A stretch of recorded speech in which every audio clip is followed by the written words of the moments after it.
guddoonka iyo labada guddoon iyo guddiga iyo marti sharafkaba aad baan idin salaamayaa.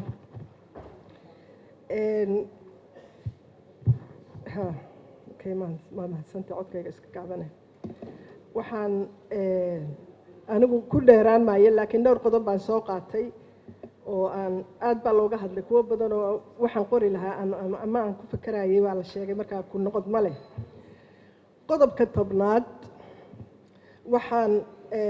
waxaa qoran karaamada aadamaha waa deeq ilaahay subxaana wa tacaala ku manaystay qof kasta oo bani aadam ah. xuquuqda aadamuhu deeqahaas ayay ka dhalataa baa qoran. anigu waxaan ku bedeli lahaa ayay ka mid tahay. isla qodobka 10aad faqradda 4aad waxaan ku raacsanahay xildhibaan cabdilaahi siduu u qeexay ama u siiqeeyey. qodobka 11aad xarafka faqradda 3aad waa lagu confuse garoobay. dad badan baa aad uga hadlay fahamkiisa. markaan akhriyey waxaad moodaa inaan yar fahmay, laakiin waxa siiqadan aan u dhigi lahaa. markaa barnaamijyada dowladda waxay halkay ka bilaabanaysay waa inaan loo arkin. waxaan ka bilaabay barnaamijyada dowladda sida xeerarka, hab siyaasadeedka iyo nidaamka maamulka ee loo qorsheeyey in sinaan buuxda lagu siiyo ama lagu gaarsiiyo muwaadiniinta. waxaan ka bedelay dad ama kooxo.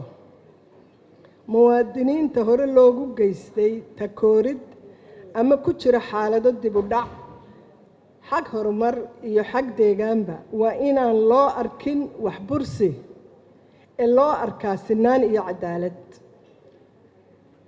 qodobka 13aad faqradda 3aad marka laga hadlayo soo rididda ilmaha qaybta u dambaysa waxaan odhan lahaa badbaadinta nolosha hooyada oo uu sugay dhakhtar ma aha guddi dhakhaatiira, because waa murmi karaan, waqti baa ka dhici kara.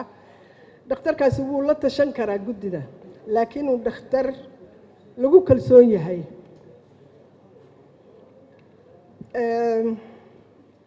qodobka 14aad oo ah xorriyadda iyo nabadgelinta qofnimada. sidanaan ay la tahay in loo qoro qof kastaa wuxuu xaq u leeyahay nabadgelyada naftiisa iyo amniga hantidiisa. qofna looma geysan karo jirdil nooc kasta uu yahay ama fal bani aadamnimada ka baxsan. waa intii qorayd inta hore. waxaana reeban xarig aan sharciga waafaqsanayn iyo wax kasta oo cunfi ah oo ay ka mid tahay dhibaatooyinka loo geysto haweenka. waxaan raacin lahaa iyo dhallaanka.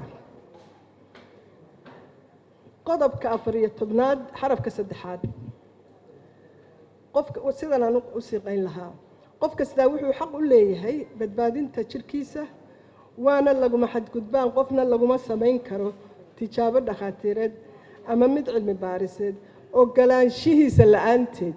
halkay ka qorayd ogolaansho la'aantiisa, waxaan odhan lahaa ogolaanshihiisa la'aanteed. haddii qofku aanu sharciyan awood u lahayn inuu ogolaado, waa in la helaa ogolaanshaha waalidiintiisa ama xigtadiisa ugu dhow oo ku salaysan tale uu bixiyey sidii qorayd xeeldheere caafimaad. 14 xarafka 4 qodobka 14aad halkan gudniinka fircooniga lagu celcelinayo. anigu waan ka saari lahaa qodobkaasoo dhan waa saari lahaa, waayo wax badan baa xuquuqda haweenka laga hadlay, waana la sii adkeyn karaa meelaha kale. waa in xeer lagu soo saaraa oon dastuurka lagu qorin gudniinka fircooniga, taana waa qabaa. qodobka 15aad siiqadan aan u qori lahaa iyadana qof kastaa wuxuu xaq u leeyahay inuu ku biiro ururo, shaqaale, xisbiyo siyaasadeed iyo iskaashatooyin. qofna laguma qasbi karo inuu cid kale ku biiro. taasina waa siiqada. qodobkayga ugu dambeeya oo runtii xasaasi ah oo dastuuradii horena aad moodo qaarna kan dambe uu ku qoran yahay. waxaa qoran in qof kasta oo dalkan si sifo sharciga ku jooga halka ka bilaabanayo. waxaan odhan lahaa qof kasta oo dalkan sifo sharciga ku jooga sida safaaradaha, sharikadaha ganacsi ee ajnabiga ah iyo hay'adaha caalamiga ah ee kale waa inuu fasax ka haystaa wasaaradaha iyo hay'adaha khuseeya marka uu safar ugu baxayo dalka gudihiisa waayo argagixisa inoo joogta dad badan oo kala jira company security oo far badan baa jira dalka sidii la rabaa looga adeegan karaa haddaynaan xakamaynin waxaana dastuurkuna muddo dheer baa loogu talagalay hadduun maaha marka intaasaan qodobadaasaan anigu ku darsaday waana mahadsantihiin